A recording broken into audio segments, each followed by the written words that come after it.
about a gathering, building, or a formalized religion, but it was about relationship, about building this people to fulfill what God has purposed for them. And when we think about the word ecclesia, we said that ecclesia is all about building a space, a temple, for people to grow spiritually. Ecclesia was about building and creating a home where people are generous, where people love and are taken care of, and where the community is being transformed. And ecclesia is also a place where you are discipled. Church should be a place where you are taught into what God has purposed and planned for you. And if we think about that, then we realize this morning that church is about much more than what we could have thought the original intent turned it into. And today we want to speak a bit about this whole idea of family.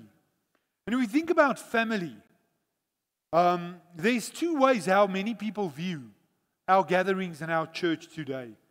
For some people, it becomes a place of entertainment where they come and they receive. Kobus, I've got my best bib on and now the food must be great. And then they walk out and it was either good or it wasn't good. It's a place where they have the opinion that we enjoyed this morning or we didn't enjoy it this morning. Some people think it's a welfare organization.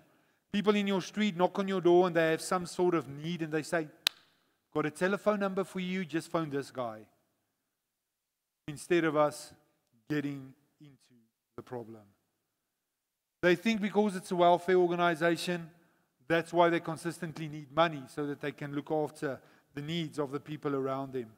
But when Jesus thought about ecclesia, he thought about family, he thought differently.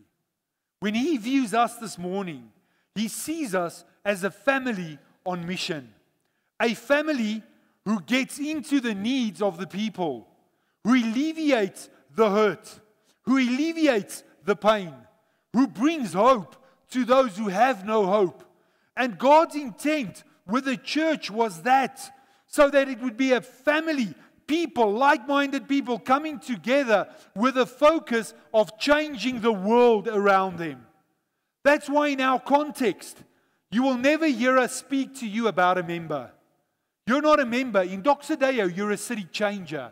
Someone who's willing to take responsibility for their environment and change their environment. So you become the city changer and not just someone living in a community, pushing through to get out of this community and live your best life somewhere else. And our challenge today that I want to lay at our feet is, are we invested in changing our city? Now, if you think about family, every one of us has a reference of family life. We all grew up in a house, be it a good, faithful, nice, but whatever. We all have a reference of house.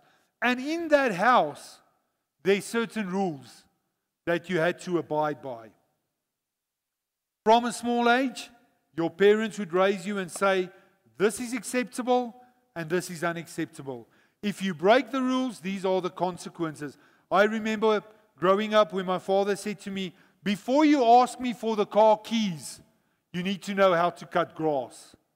Now, I didn't really know how that worked, because what does a lawnmower have to do with car keys? But that was just the principle. If you don't know how to cut in straight lines, turn it right, that was a rule. And there are many rules that I grew up with that I didn't necessarily like. As an engaged man, being pastor already of a church, I had to be home at 10 o'clock. There wasn't a discussion, yes, but I'm big. Well, if you're so big, move out and pay for your own board and lodging. There was no gray areas. It was black and white. And not all rules do you like. But the thing is, within the family context, there are rules. In a family, certain people take responsibility for certain things. It's just how it is. And that makes it a unit that works together for the betterment of everyone within that space. But here's the thing.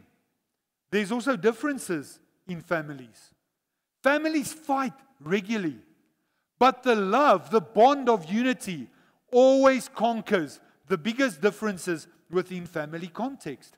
And when we think about that, that was the idea that Jesus had, God the Father had when He created ecclesia, when He created gatherings, when He created assemblies. When it comes to relationships within the family, it's the principles, it's the truth, it's the grace, it's the love that keeps everything together. You see, family requires a focus on mutual growth, on mutual love, on trust, unity, serving together, and living out God's mission. Because otherwise, family becomes something toxic that it was not meant to be. And John 13, verse 34 says, "This is how everyone will recognize that you are my disciples, by the amount of degrees you have on the wall, by the amount of houses you have, by the amount of money you contribute, by the amount of clothing brands you have in your cupboards, by your look, by your hair, by your fashion." Is that what it says? It says, when they see the love you have for one another. You see, love talks about family. Love talks about unity. Love talks about grace, about compassion, but also wanting the best for each other. It talks about a one another gospel. You see, a one another gospel comes with an understanding of how we can tolerate and focus on mutual respect among believers. Let me just ask you a question. When you and I have a busy day, like most days, and you're on your way home, and you quickly stop at the shop. And the shop is obviously busy because everybody does the same thing. And you're number 3 at the toll point going to pay now. And the lady or the person busy paying. And this is actually a scenario I saw in the week. Busy paying and takes out cash, busy paying, and then suddenly realizes there's not enough money. But you know most how it goes sometimes. You've got all your notes and then all your cents because you think you're going to make it. And now they're counting, and the number 2 person in the queue is now starting to... Then he's looking at this, and then he's moving back. And then he's sighing. Because he's now getting frustrated because he needs to wait for this. And I look at that and I think to myself, while I'm seeing that, if his day is now so completely out of whack because of the 30 seconds that he has to show grace and mercy for someone that is already realizing that they're keeping up the queue. You see, a one another gospel comes to a place where they realize that it's not always about me and about how I need it, when I want it, the way I want it. You see, being in a family, and all of us will know it, is one big compromise. It's about putting what you want many times to one side to cultivate genuine, loving relationship, fellowship. And why would it be any different within the space of our broader family, our community? But you see, the challenge starts in our minds. Do we see our broader community also as part of our family? Or is it just me, my wife, and our 2 children? Yes, obviously family starts there. And the greatest gift we can give our personal family is raising them in the plan and purpose that God has for them. But God is calling us for more. He's calling us to be a family on mission within this area that He has entrusted to us. And Hartbeespoort and the Greater Mariebang needs to be influenced by His glory shining in our story. See, building on the rock, that is our theme, is more than just having a relationship, but it's living from the revelation of what Christ has done for you and me. It's living from the foundation that we are His and that He now in us wants to empower us to share our story so that His glory becomes visible in other people's lives. You see, true family supports those around them. It's grounded in deep, authentic relationships. You see, we cannot just have two relationships. We have to have many relationships. I laughed yesterday. I must say I enjoyed running with Kobus, running shuffling. We call him in the team the mayor of Harties because I don't think there's anybody he doesn't know. He stopped more and talked with people more. And every water point, there's a jigga, jigga, jigga. But I realized while I was viewing this, it's about authentic relationships. And guys, we must be honest with each other. There's many people here that is more clever than what I might be. But people don't care how much we know. We're not going to bring them back into family by all we know. But you can sure as heck love them back. Because here's the principle. A plant that you've got in your garden that is stubborn, that doesn't want to grow, but you give it water every day. And at some stage you think to yourself, I'm over this now, I'm going to throw this plant away. And the next morning you get there, and suddenly this plant has reacted to this water. When we are purposefully, family focused, looking at our community, loving without expecting, watering, thinking we're wasting our time. Suddenly, one day, something happens and God captures them through your love and through your family interaction. We need to understand it's not an option for you and me to be part of family. We are mandated to build healthy spiritual families. We are mandated to create environments where people can grow in faith, where people can grow in love, and where people learn to understand God's heart and God's word. But then Matthew comes and he asks us a question. Matthew 12, verse 46 and 47. He asks the question, who is my mother and who is my brothers? Then many times we think the people next to me, my friends. But then he answers, for whoever does the will of my Father in heaven is my brother, my sister, and my mother. So we cannot just have these eye patches on and just start looking to those just around us. If we talk this morning about spiritual family and what defines who becomes part of that family, it also asks the question, what is my responsibility to them? Because we have responsibility. So let's start journeying on the question, who is my family? Jesus comes and he defines the idea of family. He challenges and redefines family. You see, when it comes to your personal family, you're born into a family. And they must always say you can't choose your family. But sometimes we choose to alienate family. We don't phone them, we don't visit them. They're family, but they're not family. You know what I'm talking about? But your spiritual family, Kobus said it right at the beginning, your spiritual family is not someone you can choose. Spiritual family is a place where you value others above yourself, where you put the needs of others above your own. And that is the essence and the element of family, healthy family. We had 3 sisters and a brother in our previous church, and they were, let's say, elderly, and they were about 30 years members of the church. And they had seats right in the middle, on the side, which was their seats.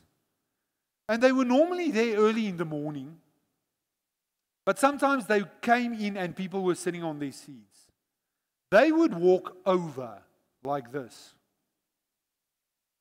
And then you know the death stare, that uncomfortable silence. And they would just stand there. And then at one stage someone would ask, is something wrong? They would not say good morning. They would say, you're in my seats. So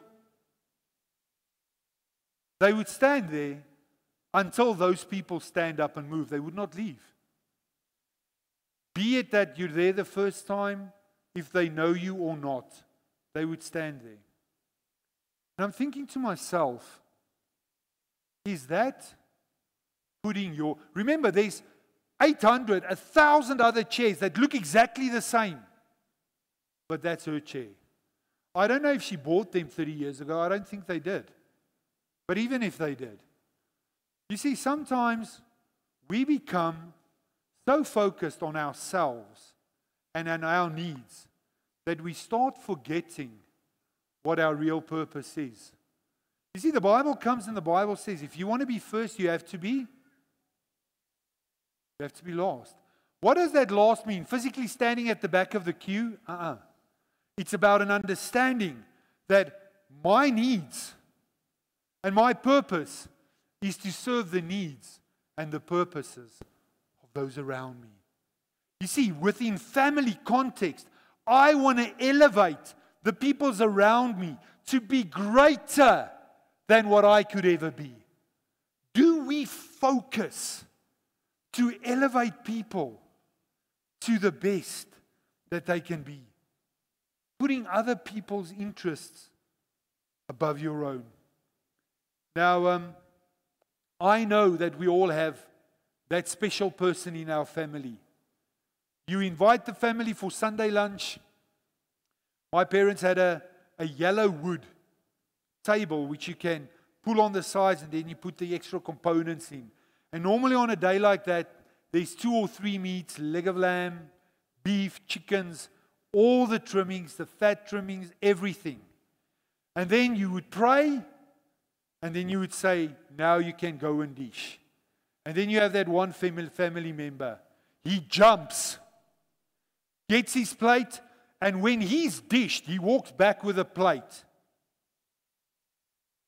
Yeah, you laugh. I know you've got that person. Like this. And then the second person gets to the pumpkin fritters, and there's 4 left. There's 12 people still having to dish. And then you look at this family member, and he's scoffing because he's not eating. And the fatness, the goodness is sitting. And he doesn't feel like this guilty. Is that serving the rest of the family? Or is serving, waiting that everybody gets their fair share and then getting your fair share? Or is it all about me? I want the leg of lamb and I want half of the beef and all the potatoes made in duck fat. See, if we understand the principle of family, we value others because we understand how Christ has valued you and me. Philippians 2 verse 3-4 comes and says, do nothing out of selfish ambition or vain conceit. It means by not engaging people for personal gain. It's not having friendships for what you can get out of friendships. And isn't that a almost shocking business term? We have this relationship because if you scratch my back, I'll scratch yours. It's never not just about serving. It's about what I can get out. Rather, in humility, value others above yourself. So when you walk into the bank and you have to make this deposit and you're standing in the queue and you've been in the bank for 3/4 of an hour and you're frustrated because you've still got a million things to do, and then they bring this elderly gentleman in a wheelchair and they just push him in front of you and you feel the emotion stir and you think to yourself, why don't they just ask me to pray for him, then God will heal him and he can also stand in the queue? Why and where did we get to a place where we became so important that we are so egocentric and selfish that the people's needs around us do not move us? And we feel validated by the way we feel. In humility, Value others above yourself. Not looking at your own interest, but each of you to the interests of others. I mean, when I'm preaching this, I'm saying, Lord, help me. Because I don't get up in the morning and think to myself, Lord, how am I going to put everybody's interests today above myself? 5 minutes in the traffic, I think to myself, that guy that's in front of me now, Lord, have mercy. Because if you give me power and strength, I might do something different. What we do. But in humility, okay, Lord, I'm going to quickly send them a WhatsApp. These guys in front of me have challenges today in driving. I might be 5 minutes late. How do we love our family? With a full heart, as Jesus commands it for us. And remember what we said in the previous series from January. We repeated it over and over and over. Love is not an emotion. Love is an expression. We can't say we love you without showing it. So we need to step up and start showing love. Even if you don't feel it, you base yourself on the principles of love. Love, grace, mercy, kindness. Unconditionally to people that we don't necessarily choose for ourselves based on our personal preferences. Because Romans 12 verse 10 comes and says, love one another, not certain, not key people, love one another deeply. Take lead in honoring one another. In other words, don't follow the narrative of the time, but take the lead in showing the world how to honor people around you. Holding a loving spiritual family. It's about creating households of faith, love, and understanding for one another and for God's word. And we do it by building up each other. Let me ask you, what is the language that we are speaking? Are we speaking positive into each other? Because sometimes it's so easy to say the wrong thing. Romans 14 verse 19 says, so then, let us aim for harmony in the church, in the ecclesia, in our families, and try to build up. Build each other up. You can make it. Yesterday while we were running, the first few kilometers were downhill. And when we came up, I said to Kobus at one stage, we're going to catch all these people that have pushed on and not realizing how this hill looks. But it was just so amazing yesterday again, all the people shouting, you can do it! You've seen that movie? And then suddenly you see the spurt of these people, and then 5 seconds later you find them again. But it's so enthusiastic. This community coming together, shouting at each other, and almost elevating people to do things not possible for them.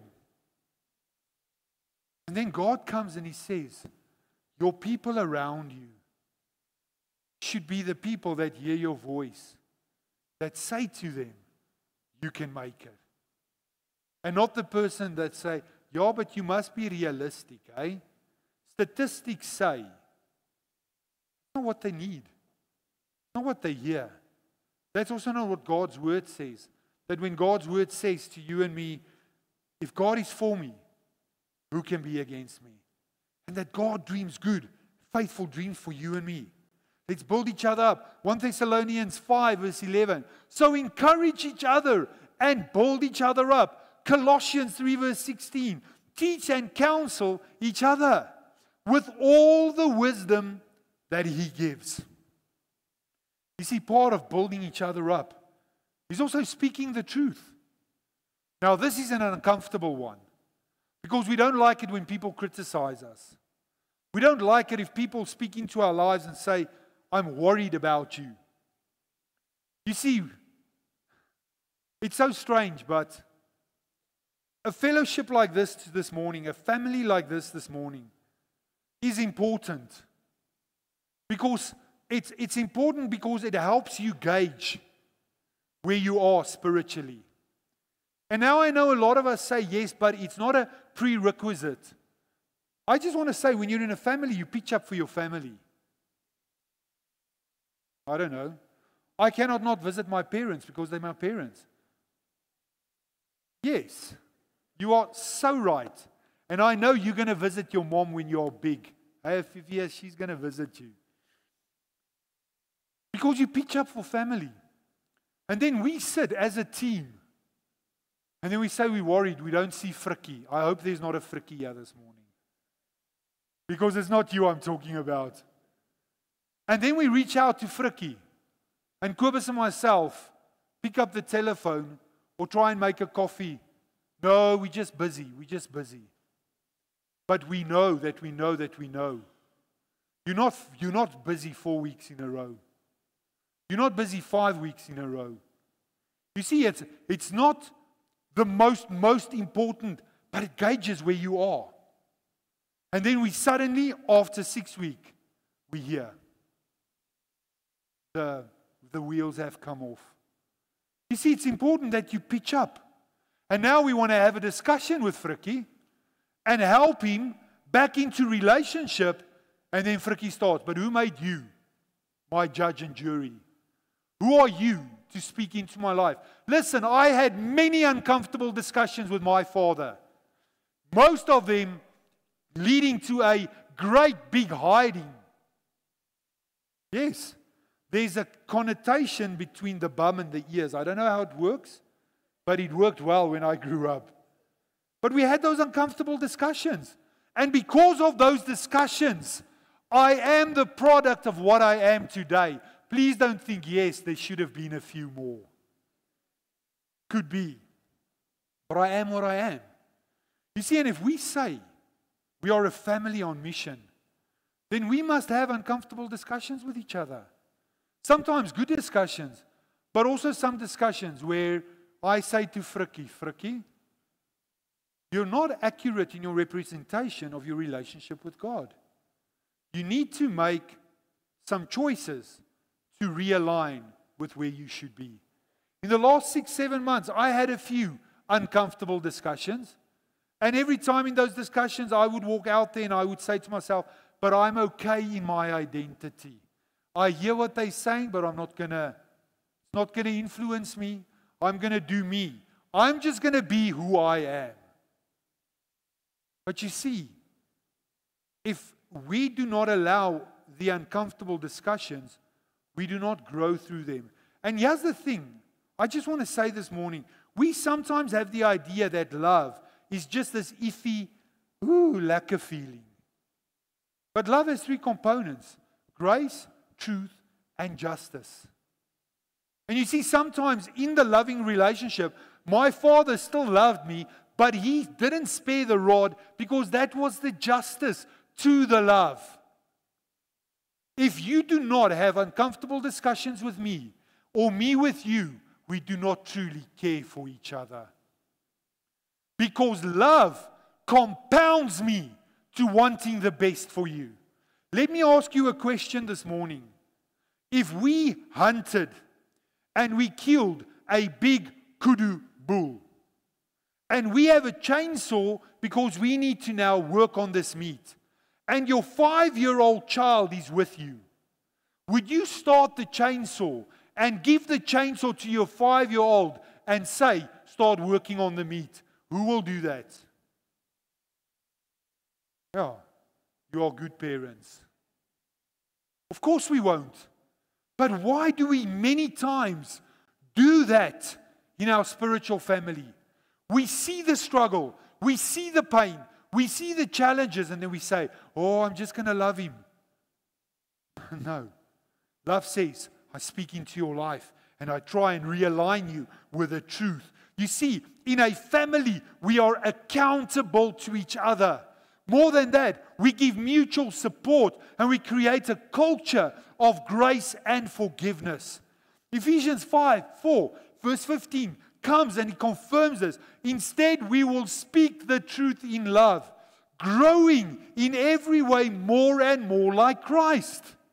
So the whole idea of speaking is to create an environment where you can grow and you can become more like Him. And then within families, we live together, we talk together, we sleep together, and we walk together. And this morning I want to emphasize it. In Doxodeo, group life is not something within our campus that we want to create a place where we can keep you busy in midweek. Or let's just create something where they, in the middle of the week, when it feels like the wheels are coming off, they can just push through. I said it at the beginning. We do not just become part of a family, but we are there for the family. And you see, group life becomes the place where you become accountable.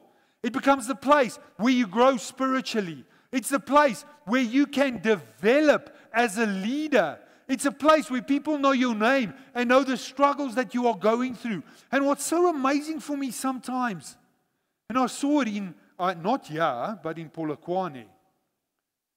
People would drive from Polokwane on a Tuesday afternoon to Messina. Do you know how far that is? It's a day and a half. Single track road. 4 hours there and back. On a Tuesday, a Thursday, and a Saturday for sport. But there's no time walking together with spiritual family. And now I don't want to say this morning, and I want you to hear my heart, I also did that. But I always drove back and was part of family. You cannot dissuade yourself from family because there's no time. There's always time. It's about how you and I prioritize our time. You see, because what's important is that we will be there for family and also be part of a family. So I want to say this morning that group life is not part of our church. It's who we are. And that you and I need to step out of our comfort and become part of a spiritual family, a group gathering, growing together in Christ, being there, supporting, speaking into someone's life, being part of a small Christ-centered community.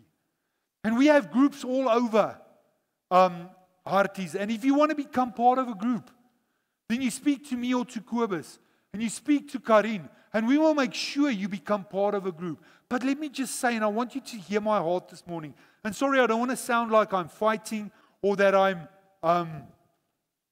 But guys, we have to be honest with each other. We have to be honest with ourselves. Because there is time. There is time. And it's crucial. Because we see it. We see it. People that are part of groups, when they go through struggles, there's always people helping them, lifting them up. When they're going through crises, there's always people that support them, give them food, and they're taken care of. Many times we only hear from it later because there's a community that cares for them. Ephesians 4 verse 32 says, be kind to one another. Kind. What is kind? It's about pushing the person behind you in front of you. It's about waiting at the stop street for the girl or the boy busy with their learners so that they can drive past because it's so intimidating. Then the scripture carries on and says, tender-hearted. The original word in the Greek for tender-hearted is almost like putting on gloves and working with someone so delicately, so softly, tender-hearted, forgiving one another, not holding anything against one, just as God forgave you in Christ. I mean, what did Christ come and do? He declared us not guilty forever. And then sometimes we feel offended and we battle to forgive.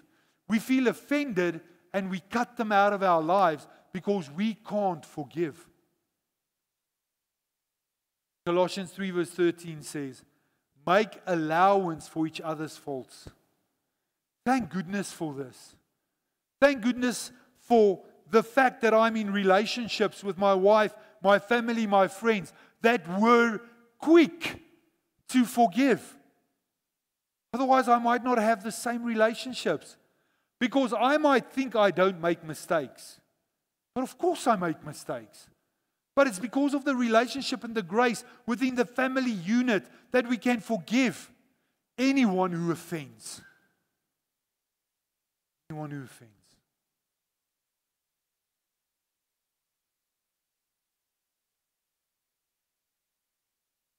I want to say this morning that forgiveness is complex. But just like in normal families, sometimes I as a parent did dumb things. I sometimes snapped at my kids, and then later I feel like somebody stole my food. But within a family unit, I would always go back and I would apologize because I don't have all the tools. I'm also learning and growing in relationships. But the fact is that if I was not willing to say sorry or willing to grow, then the relationships would not be intact today. Some of you sit here this morning and you say, when I spoke about group life, you say, I don't want to be in a group because people hurt me. Yes, because this place is not perfect people. Isn't the church a place where we grow into the fullness of what God wants for us? So I'm standing here. I still have a bunch of issues. I sometimes still sit in the meeting. Then I have to ask a question. Then Kobus says, where were you? For the last 10 minutes, we spoke exactly about your question. So sometimes I'm also running all over the place. I sometimes do stupid things. But within a family, we forgive. In a family, we move forward because we want the best for each other. So I want to say it this morning. Do not let something that hurt you stop you from living your best life now. Get to a place where you're able to forgive and where you can move into what God has purposed for you. Do not keep your talents, your time, and your treasure because someone hurt you. Do not become part of what God wants to do for you and through you. You see, this place, this family, is not a business or a charity. It's an organic place that is fueled by love. We are called to love one another, to look at the person next to you that you don't know, whose name you don't know, and truly wanting the best for that person. To reconcile and work things out when things get messy.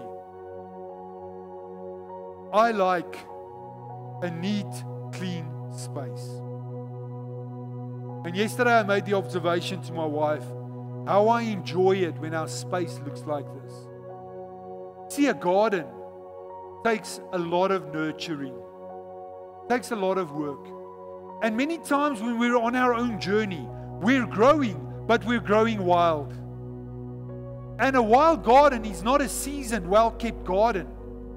It looks wild, although it is growing. But the purpose of a tree is that a tree would be formed into the perfectness of what that tree could be. A rose bush that is just left becomes ugly. And sometimes in a family, you have to trim the tree. And it's with a bit of effort, it's with a bit of push. Sometimes you have to tie some of the plants together so that they grow straight. It's not easy. But we shouldn't leave it unkept.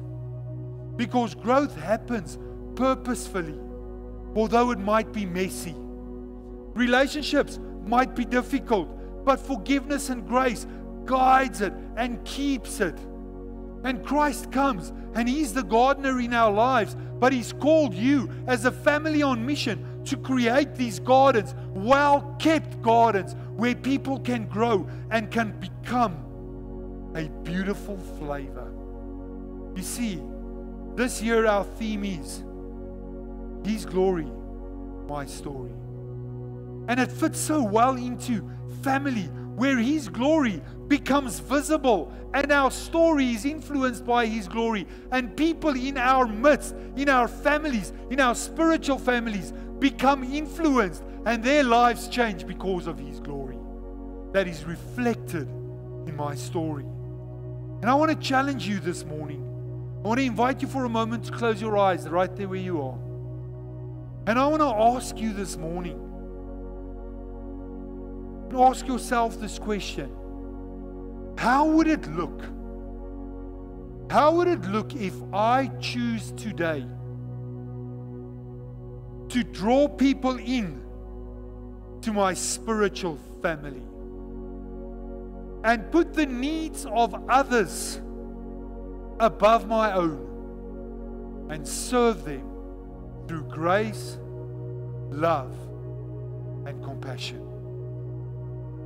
And while you're thinking and seeing the picture that God is showing you now, I want to implore you that you will once again reaffirm your commitment to start living beyond yourself. And that you would once again commit to saying, Lord, your glory through my life will become my story.